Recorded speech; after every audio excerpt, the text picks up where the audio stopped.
Olá, bem-vindo, bem-vinda à nossa 16ª aula. Esta aula, claro, será um pouco mais extensa em relação às demais aulas e nós veremos o cânon 1078 sobre a dispensa dos impedimentos, o cânon 1079, a dispensa dos impedimentos em perigo de morte, o cânon 1080, que traz um caso perplexo. Depois nós vamos ver o que significa este caso perplexo. O cânon 1081, sobre a comunicação e a anotação da dispensa. E o cânon 1082, sobre a dispensa em foro interno. E aqui entra também um pouco sobre a penitenciaria apostólica, em alguns casos que são reservados à Santa Sé no foro interno.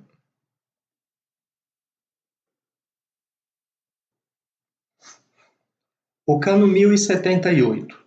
O ordinário local pode dispensar os seus súditos. Então, nós temos aqui, estamos tratando da autoridade executiva, que pode dispensar a quem? Aos seus súditos. Quem são estas autoridades executivas? Aqui nós falamos de forma específica o bispo diocesano, falamos também do vigário-geral e principalmente do vigário episcopal. Então, estes são os principais que nós chamamos de ordinário local. Depois basta ler o cânon 134, que traz lá quem são os ordinários e quem são os ordinários locais. Então, este ordinário local, que tem autoridade executiva, pode dispensar os seus súditos onde quer que se encontrem. Ou seja, os seus súditos podem ser dispensados mesmo estando em um território que não seja o território de jurisdição desta autoridade executiva. E também, além dos seus súditos, aonde quer que eles estejam, todos os que se acham no seu território. Por que os que se acham no seu território? Porque aquele território é um território de jurisdição deste ordinário local. Então, portanto, mesmo não sendo seu súdito, mas estes se encontrem no seu território, então também podem ser dispensados. Mas dispensados de quê? De todos os impedimentos de direito eclesiástico. Então, veja que o cânon está se referindo aos impedimentos de direito eclesiástico. Não diz nada em relação ao direito divino. Então, se o cânon aqui é essa interpretação, nós temos que ver que não entra, neste caso, os de direito divino. Então, estes impedimentos de direito eclesiástico podem ser dispensados pelo ordinário local, exceto, é claro, aqueles cuja dispensa se reserva à sé apostólica.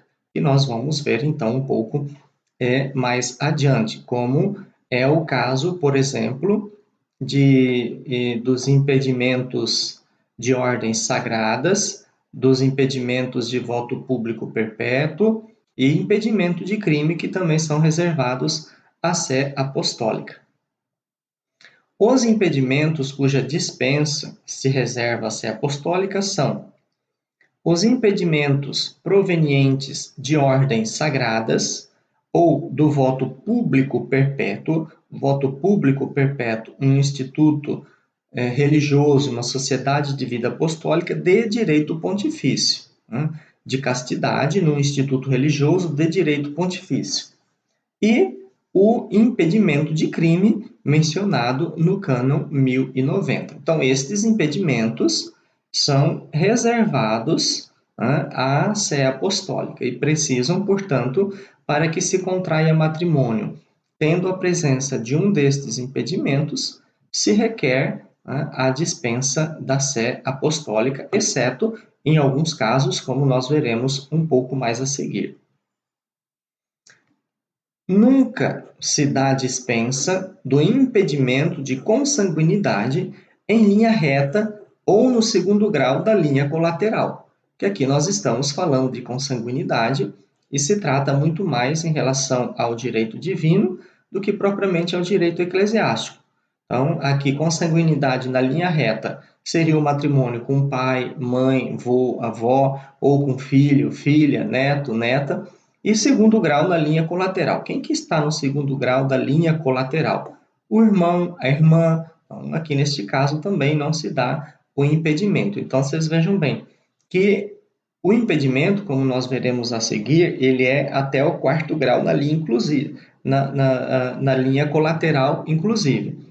Porém, o terceiro e o quarto grau da linha colateral podem ser dispensados, exceto o segundo grau que não pode ser dispensado, ou seja, matrimônio entre tio e sobrinha, matrimônio entre primos, apesar de que consta este impedimento dirimente, nestes dois graus, no terceiro grau e no quarto grau, podem ser dispensados. É claro que o terceiro grau exige-se uma causa grave para que este impedimento seja dispensado. Então, nós vamos ver quando nós estudarmos os impedimentos dirimentes em espécie, como que nós contamos esta linha, seja linha reta ou seja linha colateral.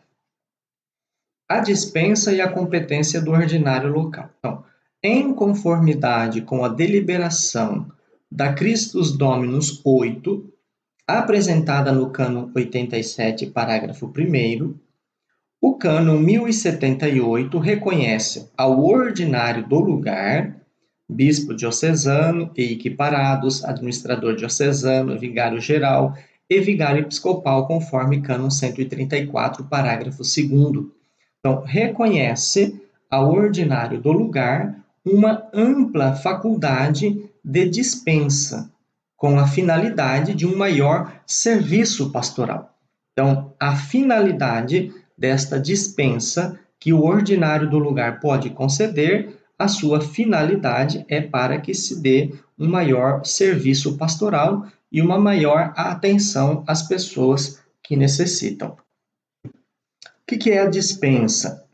A dispensa é a liberação do cumprimento de uma lei de caráter puramente eclesiástico. Então, somente a lei eclesiástica pode ser dispensada, ou seja, a lei divina nunca pode ser dispensada, e será concedida num caso concreto, ou seja, para este caso, para este impedimento, para esta pessoa, por quem possui atribuição legal para isso. Quem que possui atribuição legal para isso?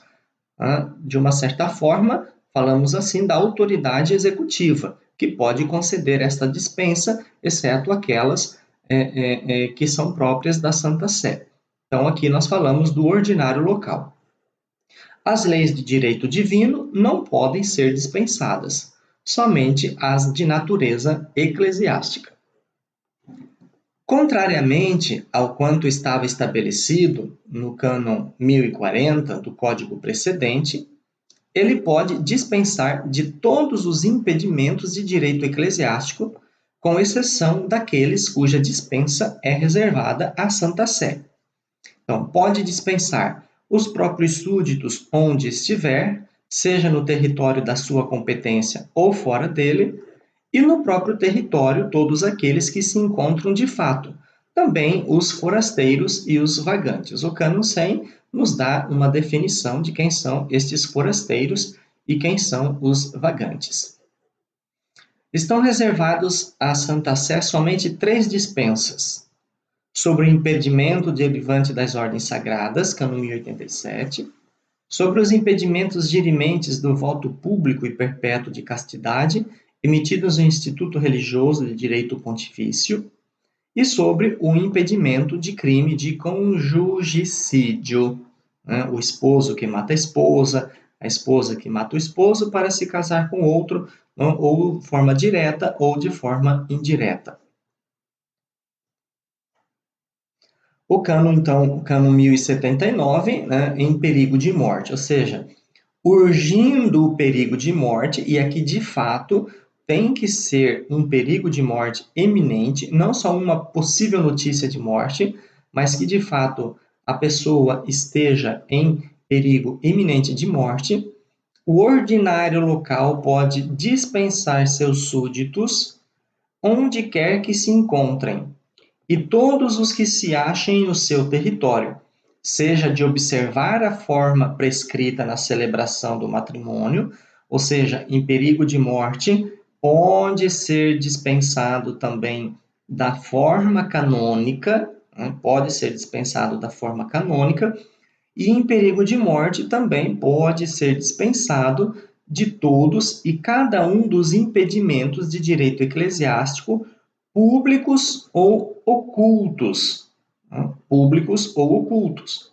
com exceção do impedimento proveniente da Sagrada Ordem do Presbiterato. Ou seja, em um caso de perigo de morte, podem ser dispensados todos os impedimentos de direito eclesiástico, vejam bem, de direito eclesiástico.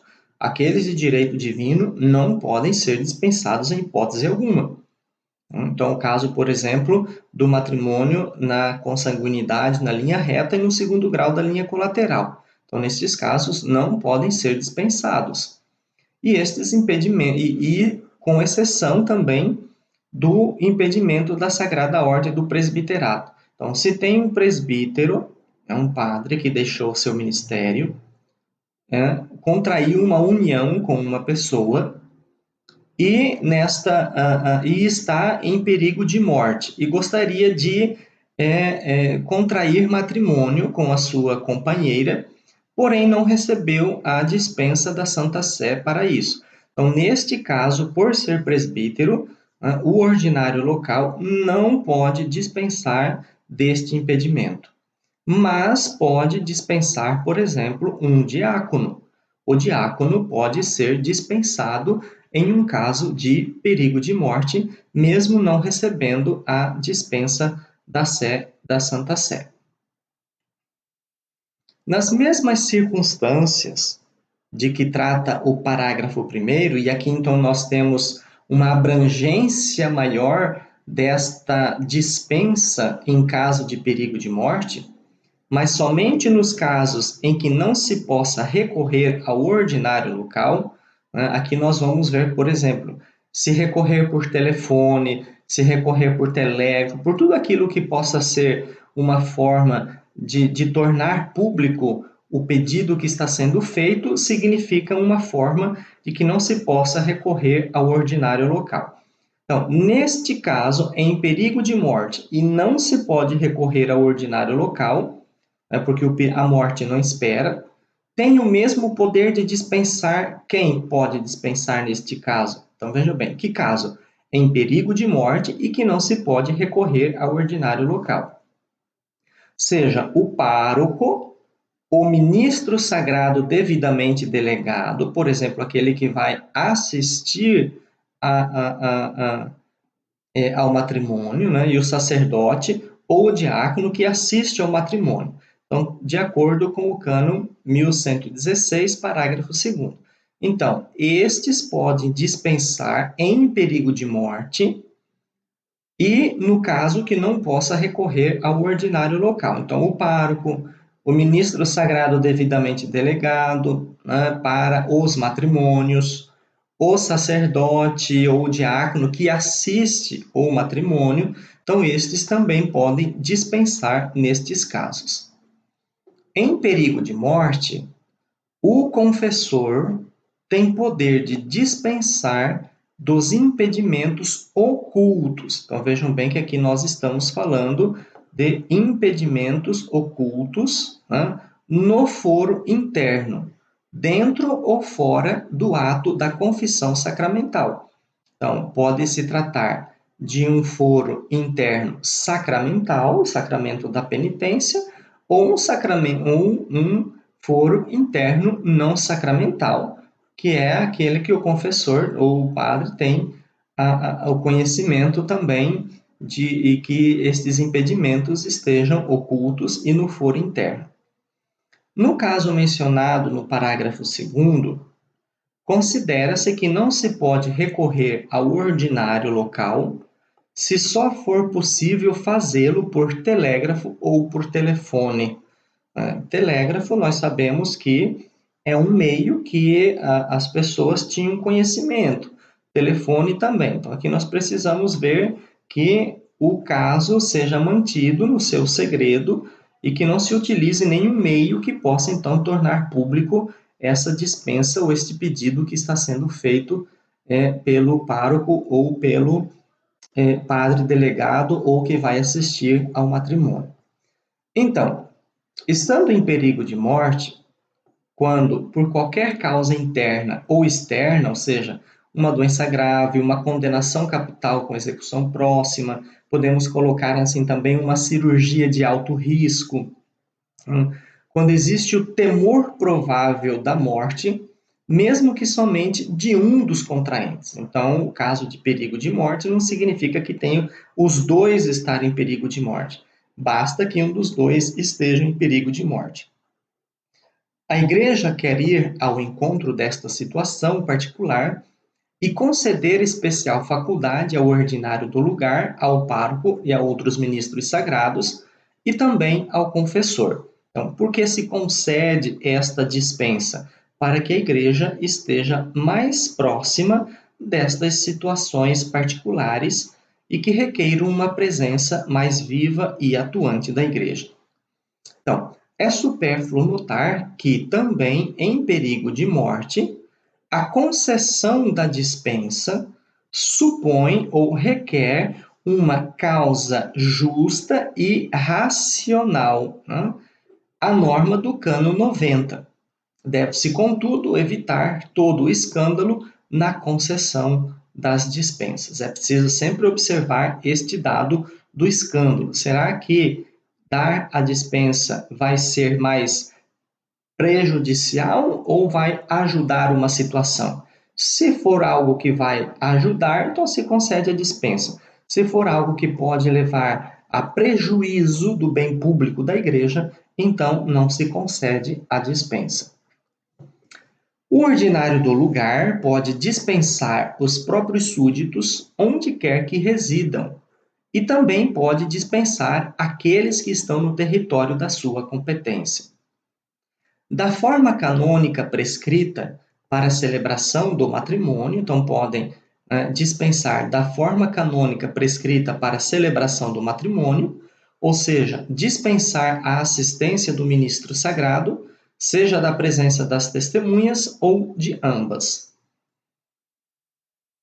Neste caso que geralmente, estando em perigo de morte, então pode-se dispensar, inclusive, da própria celebração do matrimônio. De todos e de cada um dos impedimentos de direito eclesiástico, com exceção do impedimento da ordem sagrada no grau do presbiterato. O pároco ou também o ministro sagrado, em perigo de morte, dispõe da mesma faculdade de dispensar, concedida ao ordinário do lugar.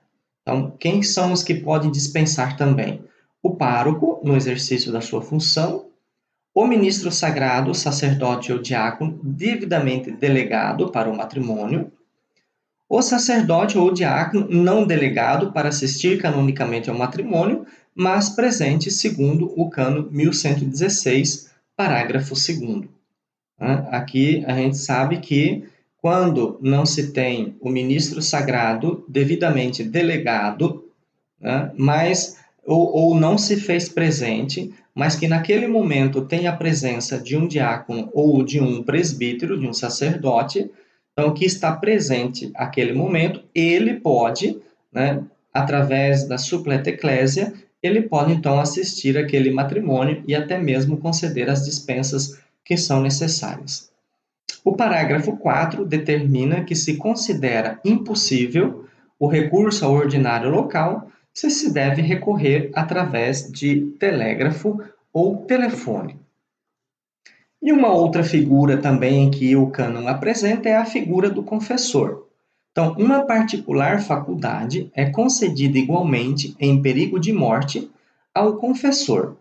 Segundo o cânon, o confessor pode dispensar dos impedimentos matrimoniais somente para o foro interno, ou seja, no ato da confissão sacramental ou fora, por exemplo, na direção espiritual, que ele tomou conhecimento deste impedimento e se trata de um impedimento de foro interno, com a condição que se trata de impedimentos ocultos, ou seja, que não podem ser provados no foro externo. Isto aqui, esta definição, nós já vimos em aulas passadas, esta distinção entre impedimentos ocultos, o que pode ser e o que não pode ser provado em foro externo.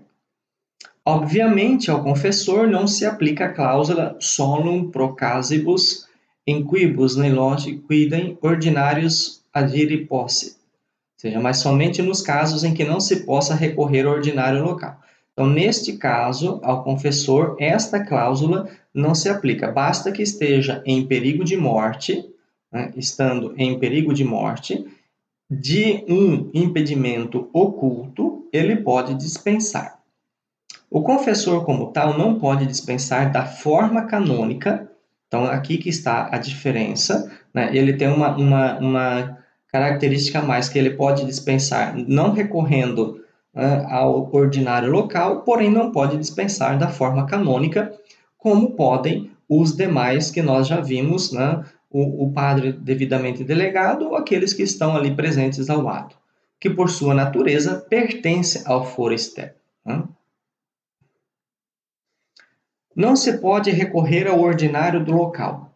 Tais instrumentos de comunicação não garantem o segredo profissional, ou seja, o uso do telefone ou do telégrafo, como também outros meios que hoje existem. Nós poderíamos, às vezes, até colocar aqui também a questão do e-mail, né, da mensagem de WhatsApp, configuram todos os casos de impossibilidade de recorrer ao ordinário do lugar, dado que, além da violação do segredo, pode existir o perigo de divulgação daquele impedimento que está oculto. E então, agora, o cânon 1080, que nós tratamos deste caso perplexo. O que é este caso perplexo? Sempre que o impedimento se descobre quando tudo já está preparado para as núpcias e o matrimônio não pode ser adiado sem provável perigo de grave mal, até que se obtenha a dispensa da autoridade competente, tem o poder de dispensar de todos os impedimentos, exceto os mencionados no cânon 1078, parágrafo 2, número 1, quais são estes impedimentos, né? 1078, parágrafo 2, número 1, o impedimento proveniente de ordens sagradas ou do voto público perpétuo de castidade no instituto religioso de direito pontifício, mesmo impedimento que o ordinário local também não pode dispensar. O ordinário local e também todos os mencionados no cânon 1079, parágrafo 2 e parágrafo 3, ou seja, o pároco, o ministro sagrado devidamente delegado, o sacerdote ou diácono que assiste ao matrimônio. E também no parágrafo 3, o confessor. Então, destes casos, quando se descobre um impedimento, e não é mais possível se adiar a celebração do matrimônio, então, nestes casos, e se o impedimento, é claro, possa ser dispensado, então, nestes casos, o ordinário local, o presbítero delegado, o presbítero assistente, o diácono ou confessor podem dispensar, observadas, é claro, as condições aí prescritas nestes dois cânones 1078 e 1079. Esse poder vale também para convalidar o matrimônio, se houver o mesmo perigo na demora e não houver tempo para recorrer à sé apostólica ou ao ordinário local, no que se refere aos impedimentos de que este pode dispensar. Então, aqui nós falamos de uma convalidação. Só que o cânon ele não está se referindo se trata de uma convalidação simples ou de uma convalidação radical. Então, podemos entender que possa ser tratada aqui tanto na convalidação simples como na sanatio in radice. Aqui nós temos o chamado caso perplexo, que existe quando se verificam conjuntamente duas circunstâncias. Quais são estas circunstâncias? Se descobre um impedimento quando tudo já está pronto para a celebração do matrimônio, ou seja, quando as práticas pré-matrimoniais mencionadas no Cânon 1067 já foram todas ou quase todas realizadas e a celebração do matrimônio já é eminente ou pelo menos próxima. E é claro que nós até poderíamos dizer que não pode ser adiada sem grave incômodo. E não é possível, sem provável perigo de grave dano moral ou material, transferir o matrimônio, até que não se obtenha a dispensa da autoridade competente. Neste caso de emergência, podem dispensar de todos os impedimentos matrimoniais de direito eclesiástico. Vejam bem que a dispensa sempre recai sobre o direito eclesiástico, nunca sobre o direito divino, com exceção do impedimento derivante das ordens sagradas ou do voto público perpétuo de castidade, emitido em instituto religioso de direito pontifício. Né? Então, esses dois aqui não podem ser dispensados, seja o ordinário do lugar, seja outro ministro sagrado indicado no Cânon 1079, parágrafo 2 e 3, de forma, é claro, diferenciada. Vejam bem. O ordinário do lugar pode dispensar dos impedimentos acenados nos casos ocultos e nos casos públicos. Outros ministros, pároco, sacerdote ou diácono devidamente delegado, sacerdote ou diácono presente ao ato, de acordo com o Cânon 1116, parágrafo 2º, e o confessor podem dispensar somente nos casos ocultos. Então, vejam que aqui não se trata de casos públicos, mas apenas de casos ocultos. O confessor, como está disposto no caso 1079, exercita a sua faculdade, seja no ato da confissão sacramental, como fora dela, no caso da direção espiritual, mas somente para o foro interno. Um caso oculto, o que não se pode provar no foro externo.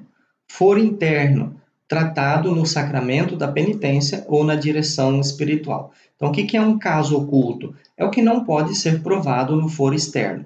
Por exemplo, uma idade pode ser provada no foro externo. Tá? Foro interno, o que é foro interno? Tratado no sacramento da penitência ou na direção espiritual. Obviamente, em perigo de morte, qualquer sacerdote pode confessar, qualquer sacerdote pode ser confessor de acordo com o Cânon 976. Inclusive, aqui, um sacerdote que tenha recebido a dispensa para o matrimônio e que não exerce mais o seu ministério sacerdotal. Então, uma observação. Para a devida anotação da dispensa matrimonial concedida pelo pároco ou pelo sacerdote delegado, deve atentar-se ao Cânon 1081 e 1082, que é, então, em relação à anotação das dispensas que foram concedidas.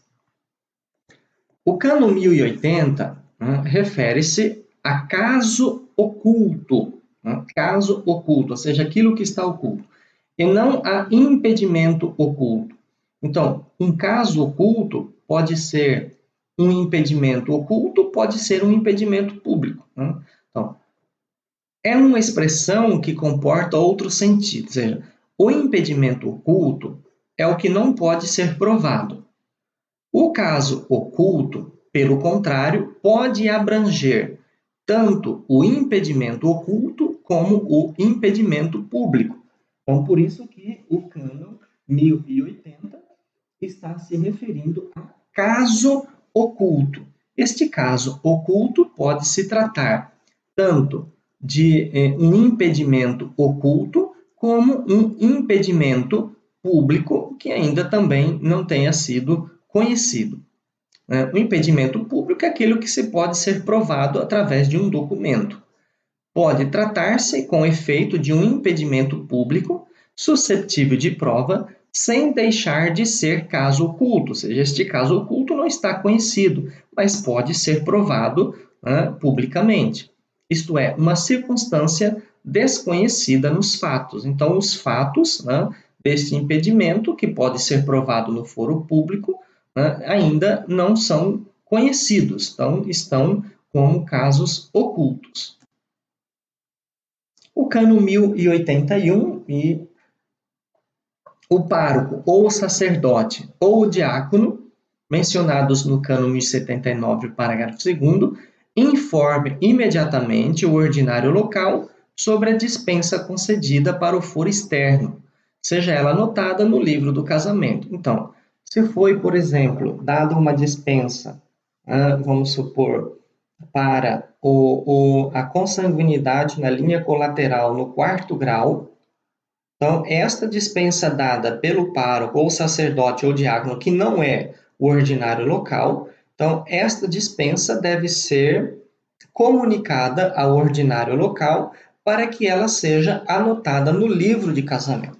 Então, lá no livro de casamento deve ir uma nota lá, matrimônio realizado com dispensa de disparidade, com dispensa ou de disparidade de culto, digamos assim, ou dispensa de consanguinidade na linha colateral do quarto grau, porque se vai que aconteça um dia que este casal se separa, queira entrar com o processo de declaração de nulidade matrimonial, então vai se verificar que não houve a dispensa, ou se a dispensa não foi anotada e o padre, o que presidiu, não tem mais para comprovar que a dispensa tenha sido dada, porque pode ser perguntado se ele deu ou não esta dispensa. Vamos supor que o pároco já faleceu. Então, neste caso, o Tribunal Eclesiástico ele vai realizar um processo documental, porque consta que não houve a dispensa daquele impedimento dirimente. Então, mesmo que a dispensa tenha sido dada pelo pároco, sacerdote, confessor, ela precisa ser notificada ao ordinário do local para que seja anotada no livro de casamento. O cano 1082, a não ser que o rescrito da penitenciaria, que eu vou mostrar para vocês rapidamente o que é essa penitenciaria, determina o contrário. Então, a gente recorre à penitenciaria apostólica em alguns casos específicos que eu vou mostrar para vocês. Então, a não ser que o rescrito da penitenciaria apostólica determine o contrário, a dispensa de impedimento oculto concedida no foro interno não sacramental seja anotado no livro a ser guardado no arquivo secreto da Cúria. Não será necessária outra dispensa no foro externo, se mais tarde o impedimento se tornar público. Então, foi dada uma dispensa para um impedimento oculto, e depois este impedimento se torna público. Então, não precisa ser dada mais uma dispensa no foro externo, para este impedimento que se tornou público, porque a dispensa já foi dada anteriormente, e mesmo que tenha sido somente para o foro interno, né, não se necessita esta outra dispensa para o foro externo. Poucos sacerdotes e poucos fiéis no mundo de hoje sabem o que é a penitenciaria apostólica, qual é a sua competência, quando é necessário recorrer a ela e como fazer de forma correta. Eu acredito que certamente você pode ser que não tenha conhecimento do que de fato seja esta penitenciaria apostólica. Por este motivo, então, foi publicado um breve texto que eu fiz a tradução, estou fazendo a tradução deste texto, em forma de perguntas e respostas, que tem também a tradução em português, que vocês podem encontrar, de forma simples e de fácil compreensão, para que o leitor, que não é especialista em direito canônico, possa ter um conhecimento suficiente do que é penitenciaria apostólica e das suas funções. Vale a pena ressaltar que esta é um dos dicastérios mais antigos da Cúria Romana e que desenvolve um trabalho diretamente ligado com as salos animarum e principalmente com a questão do foro interno. Então, a penitenciaria apostólica, né, ela está mais ligada ao foro interno. A penitenciaria apostólica, o que que é? É um dos tribunais apostólicos cuja competência recai exclusivamente sobre o foro interno, isto é, no âmbito íntimo dos relacionamentos entre Deus e os pastores.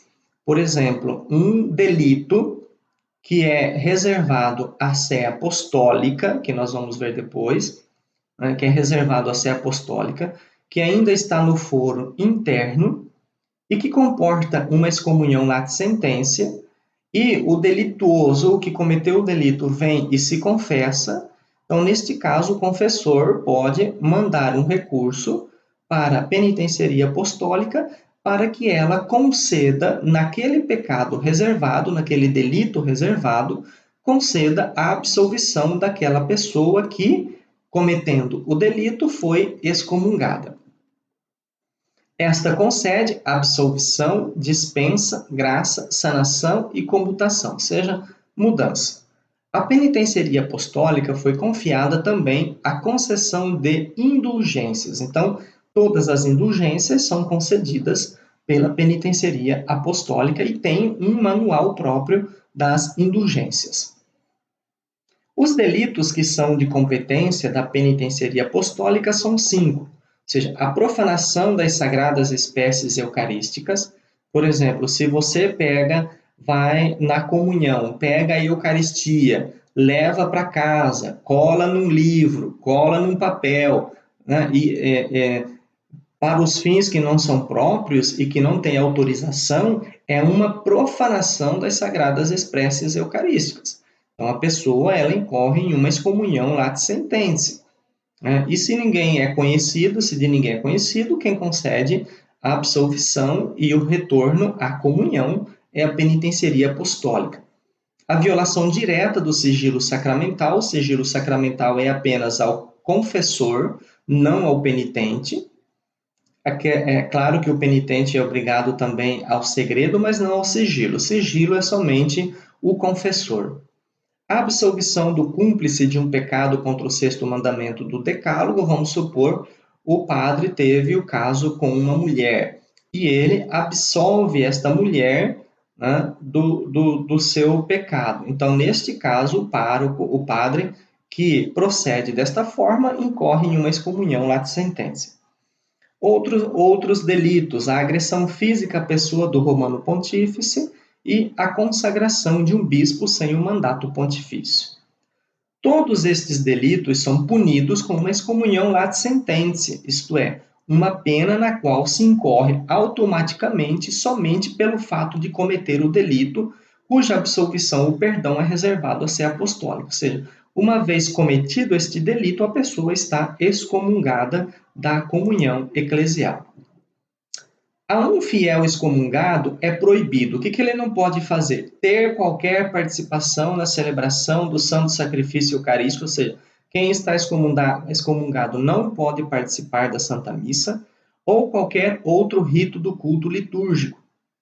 Celebrar os sacramentos ou sacramentais e receber os sacramentos, né? Então, o que um presbítero não pode celebrar e também não pode receber os sacramentos, inclusive as exéquias, que é um sacramental, né? Então não pode receber as exéquias, não pode receber a unção dos enfermos, né? E não pode também desenvolver ofícios, ministérios eclesiásticos ou realizar atos de governo. A excomunhão, sendo uma censura ou uma pena medicinal, deve ser absolvida quando o fiel se arrependeu do pecado que cometeu. Isto não significa que a pessoa não possa retornar à comunhão com a igreja. Ela pode, desde que se arrependa do pecado que cometeu. Nas penas medicinais, né, o verificar-se da contumácia, vamos ver aqui o que é, joga um papel fundamental. Então, contumácia é a atitude persistente de desobediência diante da autoridade e as suas ordens. Então, pode ser também penalizada por isso, inclusive com excomunhão, que manifestam quem cometeu um delito. A finalidade principal da pena medicinal é aquela de corrigir a contumácia, né, ou seja, a persistente manutenção da desobediência ou do pecado. Portanto, esta não pode ser imposta por um tempo determinado, nem se pode deixar a absolvição ao arbítrio do superior. Uma volta cessada a contumácia, deixado de cometer o delito, o pecado, a absolvição não pode ser negada, porque o fiel tem um verdadeiro direito de ser absolvido, mas desde que, né, não permaneça na desobediência ou no pecado. Se para o fiel é duro permanecer muito tempo em um estado de pecado grave, sem poder receber os sacramentos, na espera que o seu confessor obtenha a permissão para absolvê-lo, e está realmente arrependido do delito cometido, o confessor pode, em virtude do cano 1357, absolver o fiel da censura e dos seus pecados, e pedir a ele para retornar depois de um tempo para receber a penitência. Nesses casos, né, o que vai acontecer? Vejam bem, depois o confessor, depois que atendeu a confissão, o confessor pode dar a absolvição daqueles delitos reservados à sé apostólica, que nós vimos, mas o confessor deverá recorrer à autoridade competente, a qual é reservada a autoridade. Então, no caso daqueles delitos, né, nos 5 casos indicados acima que são reservados à sé apostólica, o confessor deverá se dirigir à penitenceria apostólica. É claro que o confessor ele não coloca o nome do penitente. O confessor apenas ele vai colocar qual é o tipo do pecado, quantas vezes aquele pecado foi cometido. E vai constar neste pedido, né, que vem da penitenceria apostólica em forma de um rescrito. Né? Então, o confessor vai colocar neste pedido, né, que ele já deu absolvição, que pode ser de 2 casos, ou pedir à Santa Sé a faculdade para dar a absolvição e a penitência ao penitente, ou que ele, em caso, né, como nós falamos no parágrafo acima, ele pode conceder a absolvição, mas a penitência deve ser requerida à penitenceria apostólica. Então, sempre, nos 2 casos, ele vai sempre escrever a penitenceria apostólica, colocando essas situações, sem colocar o nome do penitente, e a penitenceria apostólica depois devolve em forma de rescrito, concedendo ou não a absolvição a este penitente, que geralmente sempre se concede a absolvição, ou que ou determinando qual será a penitência que este penitente deverá cumprir. Então, a penitência será sempre concedida e dada pela penitenceria apostólica para cada caso específico. A penitenceria apostólica, no caso do matrimônio, de impedimentos, pode conceder a graça, a sanação de um matrimônio contraído invalidamente, quando, por motivos justificados, seja conveniente fazê-lo no foro interno. Então, a penitenceria apostólica concede apenas esta sanação do matrimônio em questões que estejam de foro interno. Por exemplo, quando não se deseja que o fato da sanação transcenda, isto é, que se torne pública a sanação de um matrimônio considerado regular por todos, ou seja, todos acham e acreditam que aquele matrimônio está regular, porém tinha um impedimento que o tornou nulo. Então, neste caso, pode-se requerer a sé apostólica, né, a sanação desse matrimônio para que se permaneça no foro interno. Para isto, deve existir uma verdadeira vontade matrimonial, ou seja, para que a sanação aconteça, os cônjuges eles devem continuar mantendo a vontade de matrimônio. Se um dos dois, neste momento em que a sanação é concedida, não tem mais a vontade de permanecer no matrimônio, esta sanação também é nula por simulação da vontade de um dos contraentes, da qual se possa presumir que as partes desejam continuar a viver juntas. Então, essas 2 questões devem permanecer para a sanação. Tanto a sanação que se pede à penitenceria apostólica, quanto a sanação radical que se pede ao ordinário, que se pede ao bispo diocesano. se deve manter a vontade matrimonial e se deve também se deve observar se os dois desejam continuar a viver juntos. Então, a autoridade competente para conceder a sanação na raiz do matrimônio é normalmente o bispo diocesano. Aqui vejam lá que não vai falar de ordinário local, vai falar de bispo diocesano. Mas por motivos justificados se pode recorrer também à Santa Sé, né, como está lá na definição de sanação na raiz no cano 1161, parágrafo 1º do Código de Direito Canônico. O pedido de sanação pode ser feito pelas partes ou por uma parte. Não necessariamente possa ser feita pelo padre, né? Mas pode ser feito por uma parte ou outra. O sacerdote que tenha conseguido a sanação na raiz de um matrimônio através de um rescrito da penitenceria apostólica inserirá os nomes dos dois no mesmo rescrito e o enviará para o arquivo secreto da Cúria Diocesana.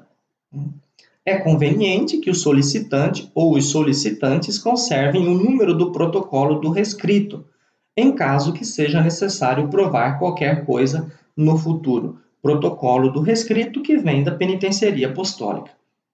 Se o sacerdote recebeu notícia da invalidade do matrimônio por meio da confissão, o rescrito da penitenceria apostólica deverá ser destruído, uma vez que seja comunicado o seu conteúdo e comunicado o número de protocolo aos solicitantes. Então, o sacerdote atendeu uma pessoa em confissão.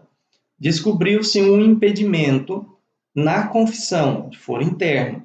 Então, neste caso, o confessor pode recorrer à penitenceria apostólica, pedindo a sanação deste matrimônio a causa de um impedimento oculto, e chegando o rescrito da penitenceria apostólica, este rescrito deverá ser destruído.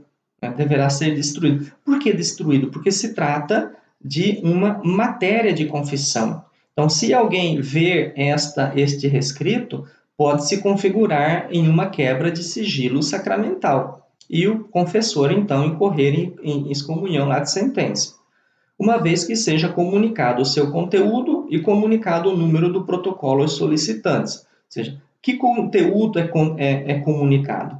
É comunicado, né, por exemplo, qual era o impedimento, né, e qual foi a resposta dada pela penitenceria apostólica, concedendo ou não a sanação radical daquele matrimônio e, é claro, a dispensa daquele impedimento. Então, sempre quando se dá uma sanação radical, às vezes precisa se verificar se aquele caso não existe um impedimento. Então, para se dar uma sanação radical, se deve requerer também, quando existe um impedimento dirimente, a dispensa do impedimento dirimente e, às vezes, o caso também a dispensa da forma canônica, quando não existiu a forma canônica.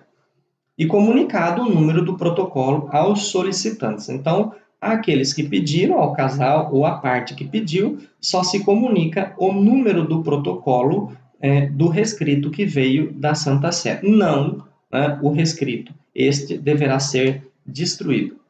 E assim, então, concluímos a nossa 16ª aula.